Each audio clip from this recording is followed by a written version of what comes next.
Uma sala vazia.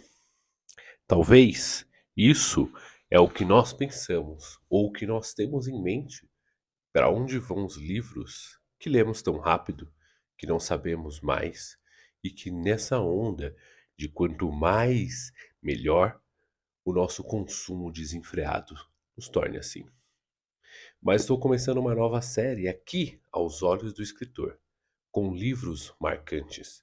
Livros que, para mim, já foram perdidos há muito tempo e, mesmo assim, permeiam a minha lembrança. Fazem com que eu me sinta cada vez mais emocionado simplesmente por citar o nome deles. Uma lista de 12 livros que eu consegui tirar assim, de primeira, na hora que eu tive a ideia de fazer essa série de vídeos. Eu vou confirmar para vocês. E diferente dessa sala vazia, vamos encher cada vez mais a nossa mente com as lembranças daquilo que mais nos toca. Se você tem algum livro dessa forma, você vai entender o que eu falei. Então eu lhe convido, chegue mais perto e venha comigo saber quais são esses 12 livros da minha biblioteca esquecida. Eu sou Diogo Oliveira, autor e escritor. Se você está aqui e se interessou, não esquece de dar o like e já seguir o canal para não perder nenhuma dessas informações. E quem sabe assim te inspirar a cada vez mais dar valor aos livros que não tem mais hoje, e até mesmo esses que fazem parte da sua biblioteca, pois amanhã ou depois nunca se sabe o que pode acontecer.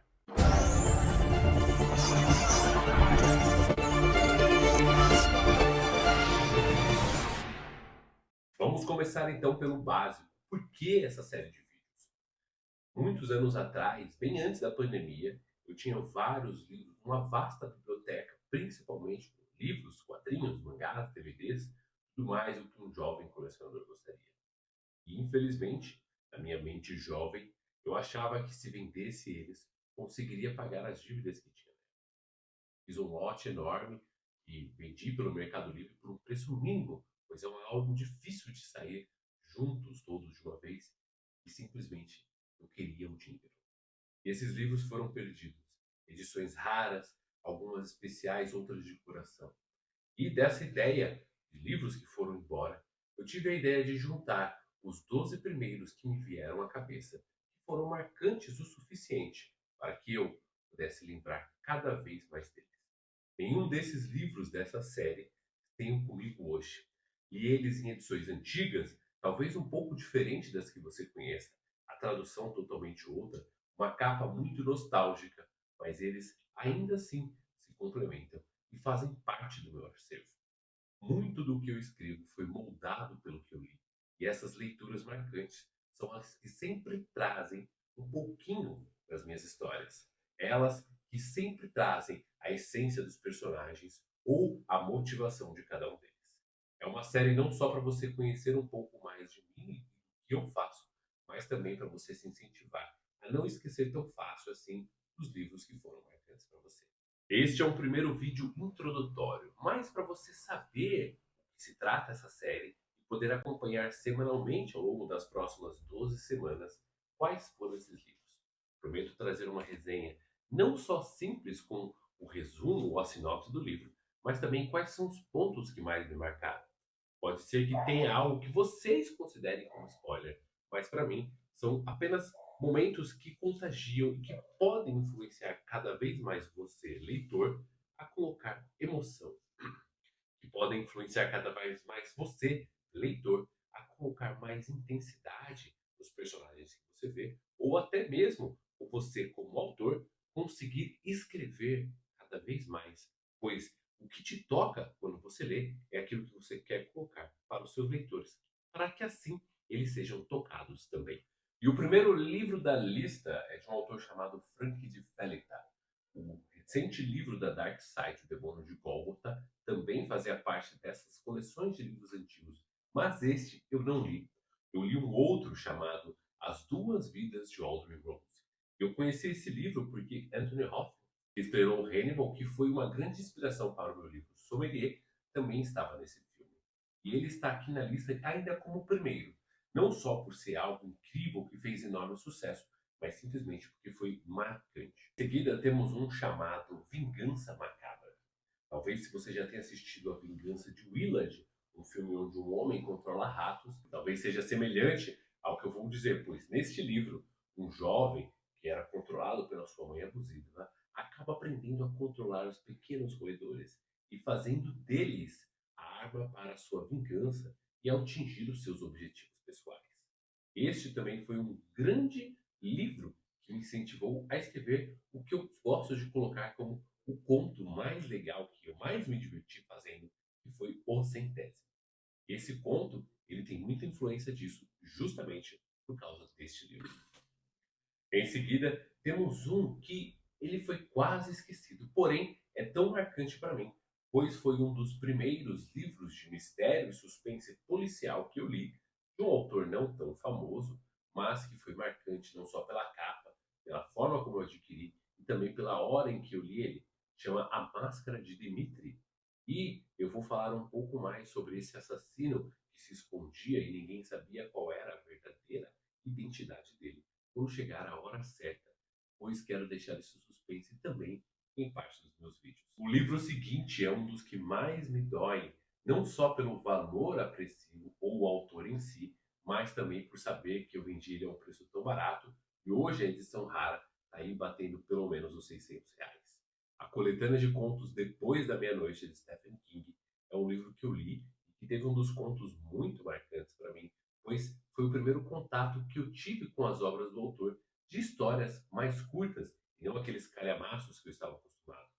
Desse mesmo livro saíram adaptações cinematográficas como Janela Secreta, Os Langoliers, e você vai saber um pouco mais disso quando chegar a hora. Mas por enquanto, isso é o que eu posso falar no momento. E temos o único livro da lista que eu li em inglês, porque não houve tradução dele aqui no Brasil. Mas a história foi tão marcante para mim, pois envolve uma ficção científica, monstros espaciais que invadem a Terra.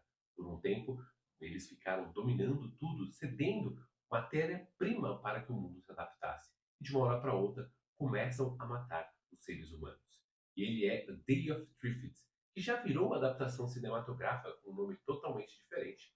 Mas esse é a obra original que eu queria falar com vocês. Claro, quando vier a hora certa dele. Em seguida temos um que a Darkside relançou numa versão muito linda, que hoje eu também não tenho, poderia comprar, mas acabou em passando, e isso ficou para trás. E ele na edição antiga, Jack Finney, escrevendo sobre pessoas que duvidavam que os moradores de uma cidade na verdade eram clones. E aqui nós temos a premissa de invasores de corpos. Seguindo a nossa linha de sci-fi, nós temos um dos autores que mais me tocaram por simplesmente escrever obras que questionam os nossos sentimentos e ações humanas através de robôs. E poderia muito bem falar da trilogia dos robôs, que são contos que realmente foram marcantes para mim, mas eu escolhi separar um que é O Homem Bicentenário. Uma história cativante de um robô que busca se tornar realmente um ser humano, porque ele consegue, de alguma forma, desenvolver uma consciência um pouco maior. E sempre quando me perguntam qual é o meu autor favorito, eu dificilmente respondo porque ele não é tão conhecido ou é conhecido apenas por uma única obra. Richard Madison, que escreveu Eu Sou a Lenda, escreveu diversos pequenos contos, mas quero destacar um livro que ele não entra como suspense, sci-fi ou terror, e sim como um romance com um pouquinho assim de ficção científica, que se chama Em Algum Lugar do Passado, onde um homem apaixonado por um retrato consegue viajar no tempo para encontrar aquela que ele se diz ser sua amada. E aqui nós podemos seguir na linha de fantasia, e eu só me dei conta que esse livro se encaixava numa fantasia quando me falaram dele dessa forma. Uma história repleta de riquezas, de uma dimensão na qual você sabe que tribos foram criadas, um universo inteiro ali abaixo do nosso nariz, estrelado apenas por coelhos, que se chama Em Busca de Watership Down, ou somente Watership Down, dependendo da tradução. E eu não poderia deixar de fora dessa lista um dos autores que mais me incentivou a criar vilões, pois os vilões dele eram sempre marcantes, principalmente pelas deformações que tinham. E aqui eu tenho o famoso Chifre, que era um vilão que tinha uma cicatriz no rosto que lembrava um cifrão. E o livro é Cassino Royale. Chegando quase no final, nós temos a obra que foi baseada no filme Blade Runner, Androides Sonham com Ovelhas, de Philip K. Dick, que é uma das obras que mais me instigou, pois é o primeiro contato que eu tive com o autor e que realmente era muito interessante, mas eu também gostava bastante do filme. E por último, uma série de livros que eu vou citar apenas o primeiro, pois ele foi um dos mais marcantes para mim, assim como todo começo de saga tem que ser, que é a Operação Cavalo de Troia. Uma história interessante que envolve mitologia, história, viagem no tempo e ficção científica num conceito que eu realmente jamais pensei que alguém se arriscaria a escrever. E ainda mais 9 volumes. Mas claro, vamos falar apenas do primeiro. E estes foram os livros que eu selecionei. A ordem deles ainda não foi escolhida. Você pode colaborar deixando aqui nos comentários qual é o livro que você gostaria que fosse o primeiro, ou que você tem interesse, que você já leu, que você teve a edição antiga, que você está lendo a edição nova. Aqui o canal é aberto para que vocês escolham e eu faço o que o público escolher. Nas redes sociais eu também vou seguir essa mesma linha, mas acredito que se ninguém falar nada, vou seguir essa mesma ordem porque não vejo problema algum. Então é isso por hoje. Eu só queria apresentar os livros, deixar vocês curiosos e a partir de semana que vem a gente começa Aos Olhos do Escritor, edição Biblioteca Perdida. Nos vemos lá. E lembre-se, se você tem interesse em escrever o seu livro, acesse tudo o que o nosso estúdio literário tem a oferecer. E juntos vamos mudar o consumo de literatura no país.